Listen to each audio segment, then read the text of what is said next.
अस्सलाम वालेकुम मेरे प्यारे बच्चों।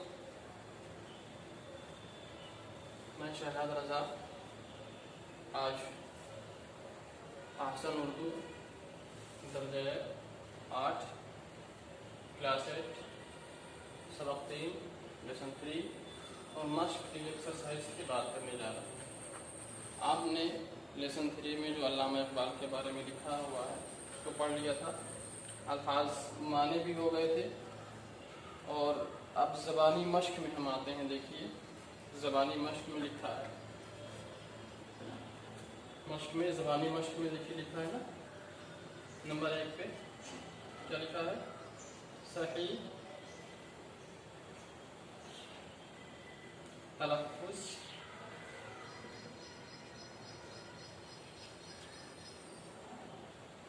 के साथ पढ़िए। सही तलफ़्फ़ुज़ के साथ पढ़िए। नीचे लिखा है, नीचे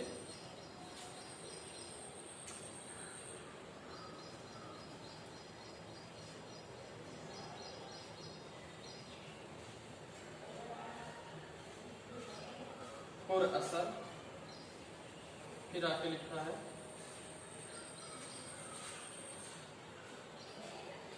खजीना, फिर देखिए आगे खुशतबा,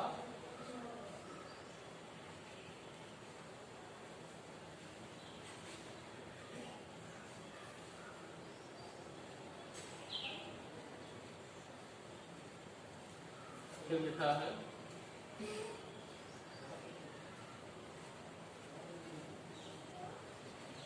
दमा और फिर लिखा है शहकार।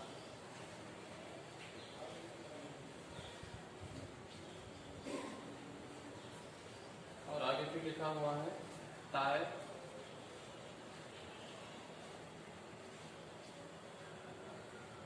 ताए के आगे लिखा है ज़राफ़त,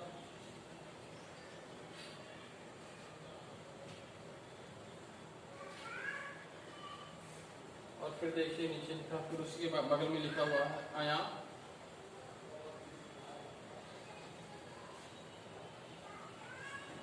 आया के बाद देखिए लिखा फ़लसफ़ा,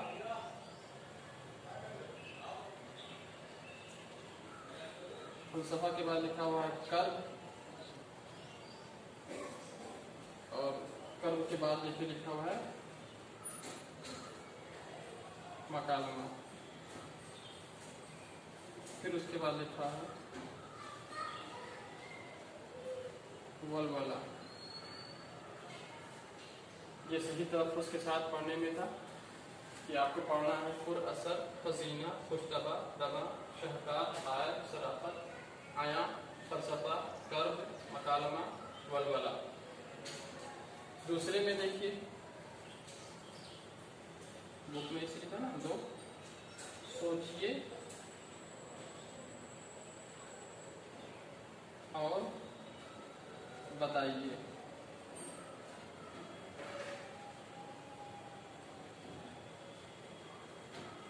सोचिए और बताइए। इसमें लिखा सबसे पहले 1 नंबर पे देखिए लिखा है, क्या लिखा है? इस्लामी शायर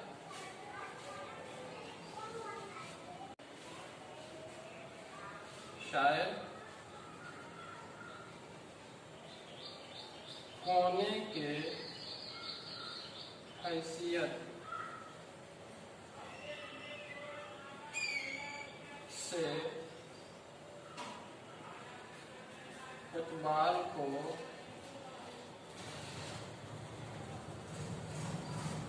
क्या कहा?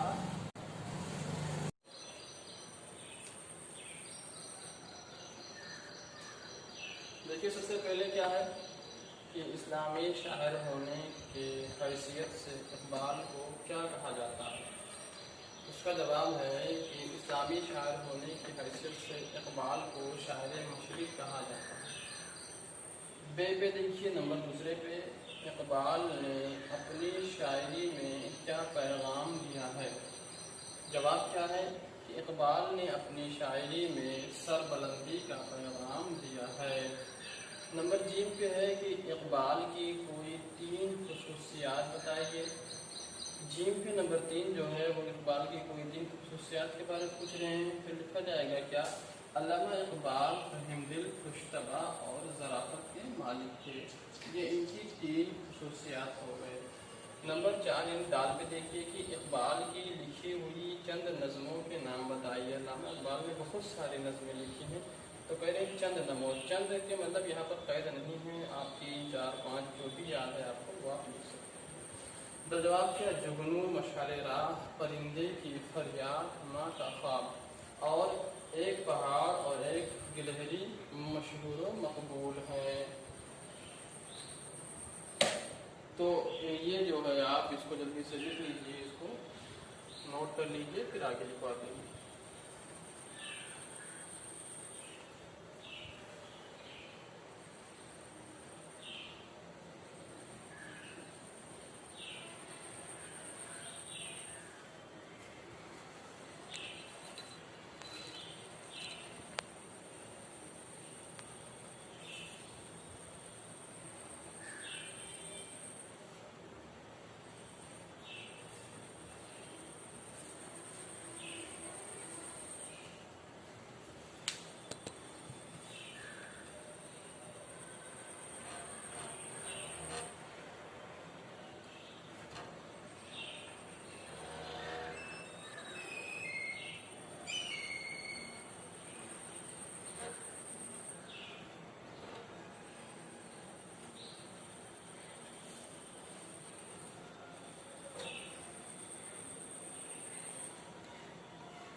चलिए आगे हम बात कर लेते हैं। देखिए आगे क्या है, आगे है तहरीरी मश्क, जवाब लिखिए। क्या है, तहरीरी मश्क, जवाब लिखिए। तो हम आगे जवाब लिखते हैं। जैसे नंबर क्या है, इकबाल कब और कहाँ पैदा हुई। तो नंबर 1 का हम जवाब लिखने जा रहे हैं। ठीक है, अलिफ का कि अल्लामा इकबाल कब और कहाँ पैदा हुए, तो हम लिख रहे हैं जवाब इसका। देखिए आपके बुक में भी है कि इकबाल 9 नवंबर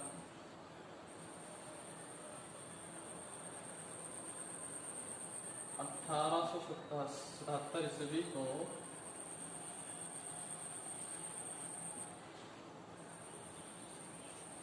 सियालकोट में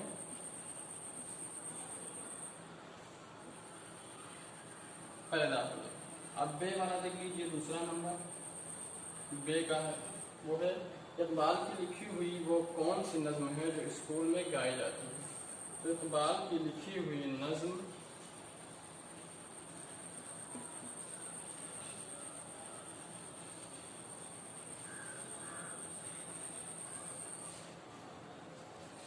इकबाल की लिखी हुई नज्म, और उसके बाद में हम क्या करते हैं, नज्म लिखते हैं।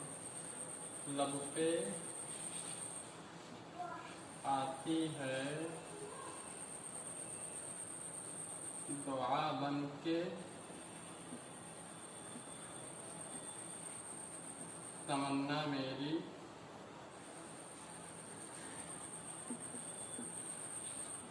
जिंदगी शमा की सूरत हो,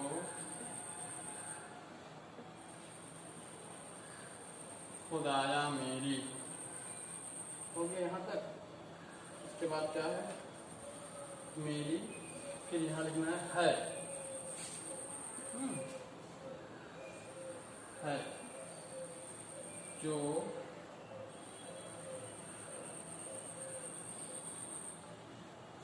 स्कूलों में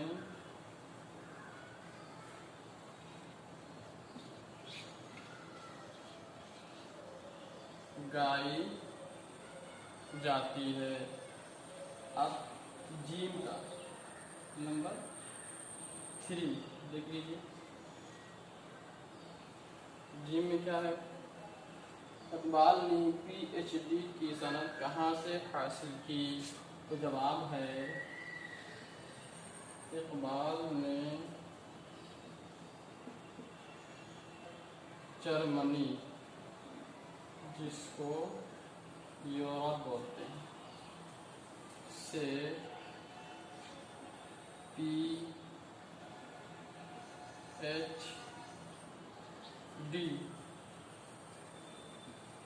PhD की सनद हासिल की। और उसके बाद हम देखते हैं आगे जीम। जीम के बाद है दाल। ठीक है, दाल में क्या है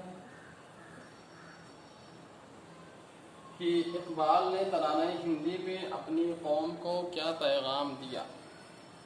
दाल में जो सवाल नंबर आपका है चौथा, उसमें कर रहे हैं, पूछ रहे हैं कि इकबाल ने तराना हिंदी में अपनी कौम को क्या पैगाम दिया। तो जवाब लिखेंगे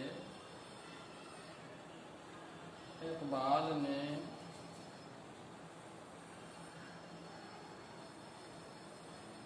इस नज़्म के जरिया आपसी मोहब्बत व अख़वत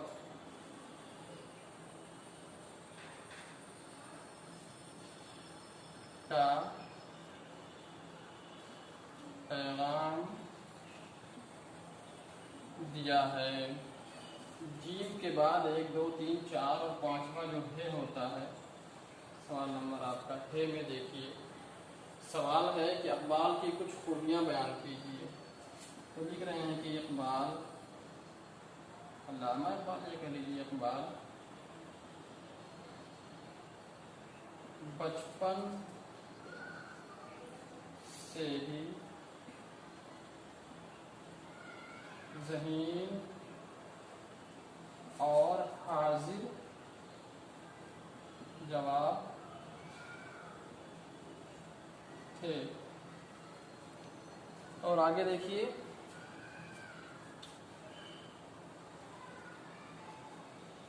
शायरी का शौक बचपन से ही था। फिर लिखिए, आप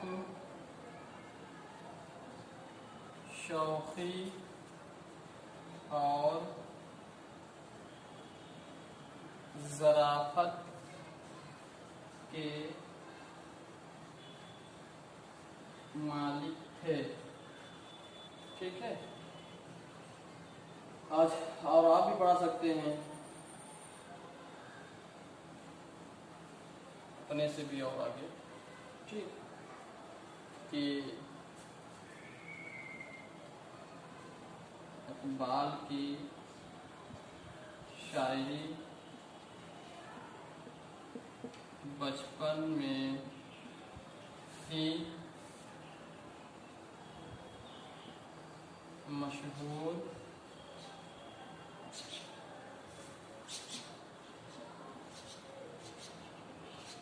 हो गई थी। और उसके बाद में देखिए हो गया वाव। वाव में दिए हुए शेर की तशरीह मिसाल लिखिए। करे नहीं है ये चीज़ निकम्मी कोई ज़माने में, कोई बुरा नहीं कुदरत के कारखाने में। तो इसका हमें मिसाल के साथ में तशरीह करना है, हमें बताना है। ठीक है, वाव। तो इस मिसाल को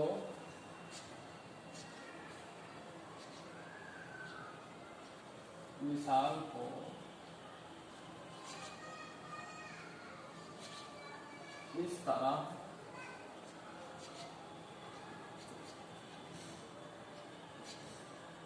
समझ सकते हैं कि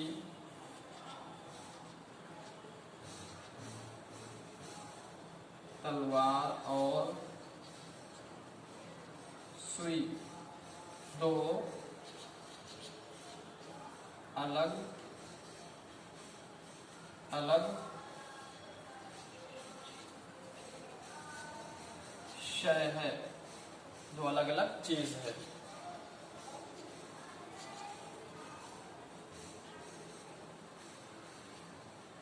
एक निहायत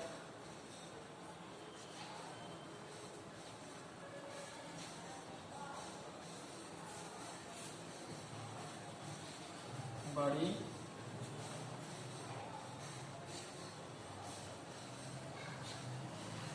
और ताकतवर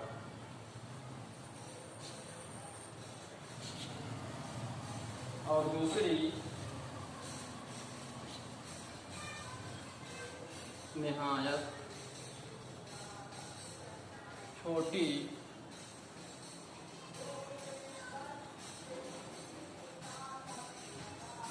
और कमजोर। लेकिन जिस तरह तलवार का काम सुई से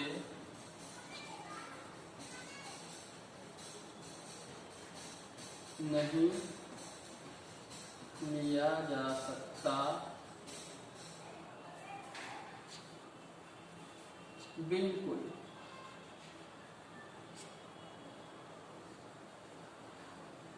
उसी तरह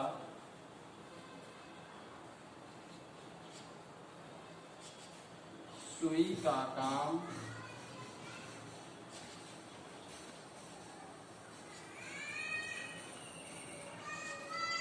तलवार से नहीं लिया जा सकता है। दोनों की अपनी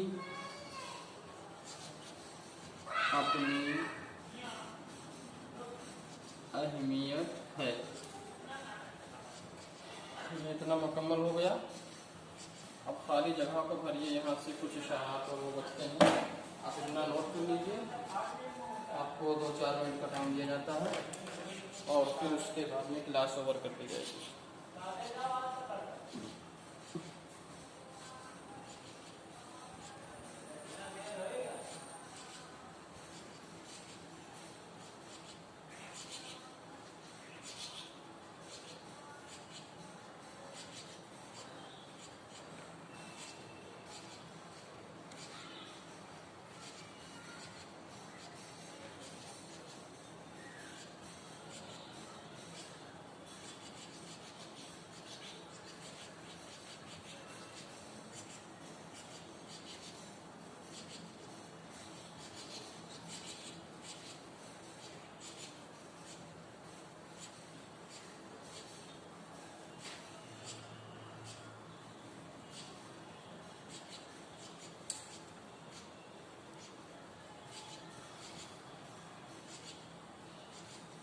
ये आपके बुक में भी लिखा हुआ है, सारे के सारे आपके बुक में लिखे हुए हैं। थोड़ा सा ये हटके है और सबका बुक में लिखा हुआ है, ये भी आपके बुक में मिल जाएंगे।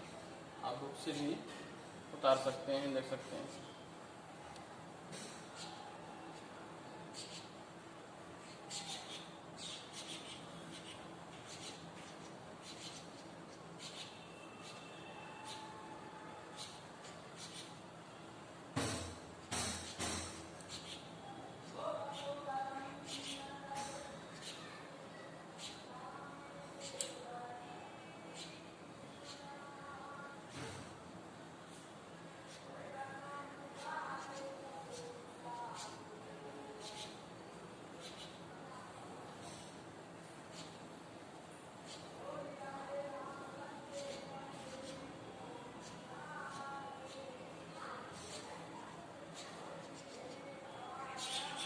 चलिए ओके, अल्लाह हाफिज़।